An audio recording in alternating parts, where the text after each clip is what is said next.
জামায়াতের টাকার উৎসটা কোথায়, মানে কোন জায়গা থেকে তারা টাকা পায় তা সকলেই জানতে চান। যেহেতু তাদের নামে এমন কোনো রেকর্ড নেই যে তারা কোথাও চাঁদাবাজি করেছে, কোথাও দুর্নীতি করেছে বা কারো জায়গা জমি দখল করেছে, হাট বাজার টেম্পো স্ট্যান্ড দখল করে তারা খাইতেছে, এমন কোনো রেকর্ড নেই। অথচ এই দল কোটি কোটি টাকা ব্যয় করে মানুষের কল্যাণে। তাহলে এই টাকাটা তারা পায় কিভাবে? এমন প্রশ্ন অনেকের মনেই ঘুরপাক খায়। জামায়াতের টাকার যে মেইন সোর্স সেটার নাম হচ্ছে বাইতুল মাল। যারা জামায়াতের কর্মী বা জামায়াত সমর্থক বা জামায়াত করেন তারা বাইতুল মাল সম্পর্কে অবগত আছেন। জামায়াত এমন একটি রাজনৈতিক সংগঠন যে দলের কর্মীরাই তাদের টাকা দিয়ে এই দলকে চালায়। বাইতুল মাল হচ্ছে জামায়াতের একটি ফান্ড, অর্থাৎ যেখানে জামায়াতের কর্মী থেকে শুরু করে একেবারে শীর্ষ পর্যায়ে যারা নেতা আছে তারাও কিন্তু এই ফান্ডে প্রতি মাসে একটা অর্থ জমা দেয়। এই টাকাটা জামায়াত সংগ্রহ করে একটা পার্সেন্টেজ আকারে।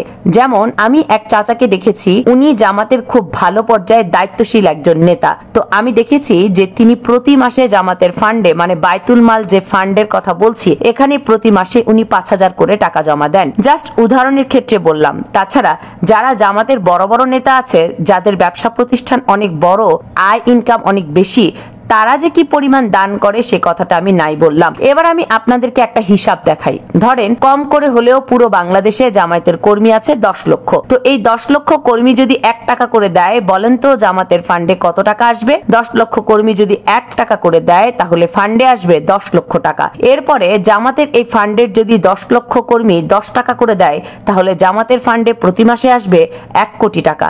এরপর এই 10 লক্ষ কর্মী যদি জামায়াতের ফান্ডে 100 টাকা করে দান করে প্রতি মাসে, তাহলে জামায়াতের ফান্ডে কালেকশন হবে 10 কোটি টাকা। এর জন্য আপনি জামায়াতকে কখনো দুর্বল করতে পারবেন না। তাছাড়া খুব স্ট্রং একটি সংগঠন হচ্ছে জামায়াত ইসলাম, এবং বাইতুল মাল হচ্ছে জামায়াত ইসলামের প্রধান টাকার উৎস।